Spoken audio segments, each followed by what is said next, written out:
はい、それでは、ロックショア、ショアジギングで、よくみんなが今使ってるルアーで、今あんまり使ってないけども使えるルアーなんかを、種類別に説明していきたいと思います。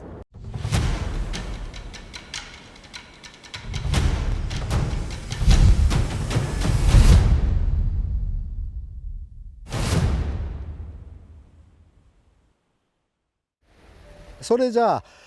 こういう青物を狙うのにロックショアでも、堤防でもどこでも使えるようなもの、僕らがよく使っているものをとにかく全てを紹介していきたいと思います。まずジャンル分けで、ここからがこれが全部ダイビングペンシルです。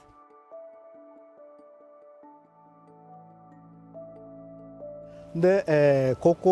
れがポッパーのチームです。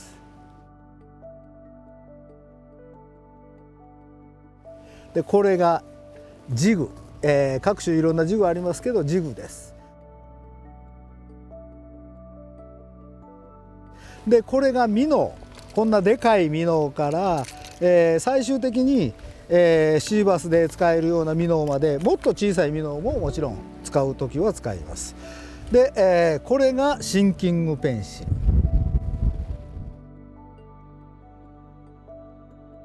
でこれが、その他にしてます。鉄板バイブレーションとかヘビーウェイトなミノとかで、あと、どのジャンルにも入れられへんようなそういうものです。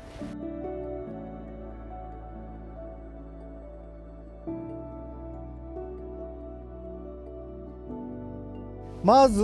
ダイビングペンシル、僕がよく大好きで使うダイビングペンシルです。いろいろあります。ダイビングペンシルなんかもね、ちょっとお高いのも多いんやけど、ヤマリアさんとかタックルハウスさんなんかはこういうプラスチックで、かなり安価で手に入りやすい価格で、出してくれてはるんで、どんどん使ってほしいと思います。こんなダイビングペンシルですけども、僕がひょっとしたらここにあるいろんなシンキングペンシルとかミノーとかジグとかポッパーの中で、全てポッパーのようなことも全てできてしまうので、特に大物のヒラマサとかマグロを狙いに行った時一番多くの時間使う信用してる、ルアーが、僕はダイビングペンシルですねというところです。それでね、ここからここまでこれがポッパーの類。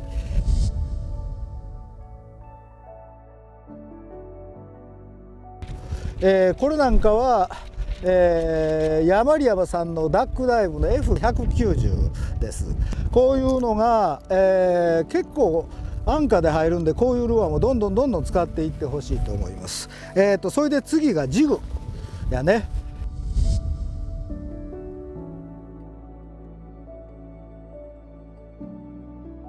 ジグをまずちょっとこれ大きいにだけちょっとここで説明させてもうたら、後部重心のジグで、センターウェイトのジグ、これがハイブリッドタイプ。それで面白いとこで見ていただきたいのは、最近は使うことは少なくなりましたけども、バスなんかからでもずっと使われている、これちょっと汚いですけどカーストマスター、これがスプーンジグとも言われるやつやね。ただ巻きで、材質もこの辺の鉛に比べて真鍮とかそんなもんでできたようなことが多いです。こういうのもどんどん使っていってもらいたいと思ってます。それから次に、これがミノ。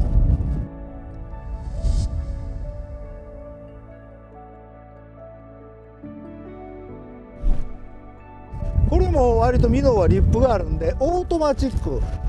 ジグとかポッパーとか今ダイビングペンシルみたいに人がかなりいろんなことをして動かしたり、止めたりとかすることをしなくても、ただ巻いてるだけでお仕事をしてくれるオートマチックなルアーです。それから次がシンキングペンシルの類です。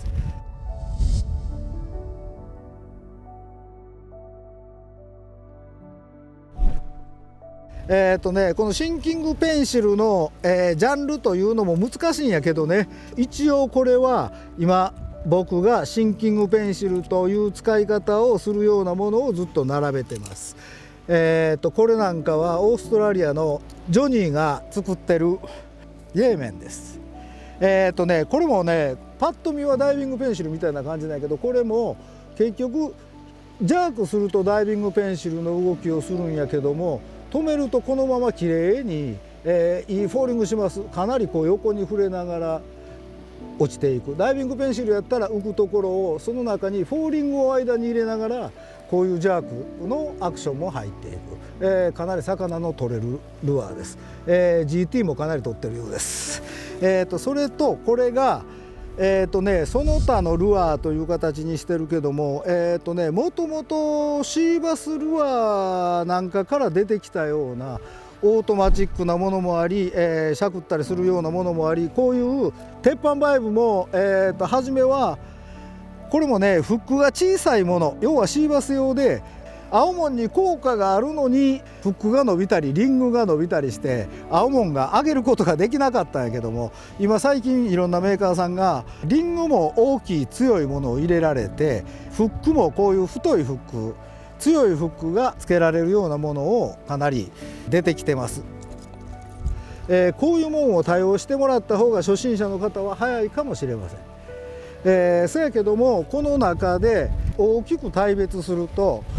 オートマチック、ただリールを巻くだけでオートマチックに動くのはこのその他のところとこのミノだけ。あとのダイビングペンシル、ポッパー、ジグで、ここにあるシンキングペンシルは動かし方を覚えれば覚えるほど魚との出会いが多くなってくる、ルアーです。でそういう面白さもあるから、こういうものを練習して自分を磨いていくということもこのロックショアフィッシング、ショアジギングの楽しみとしていっていただきたいと思います。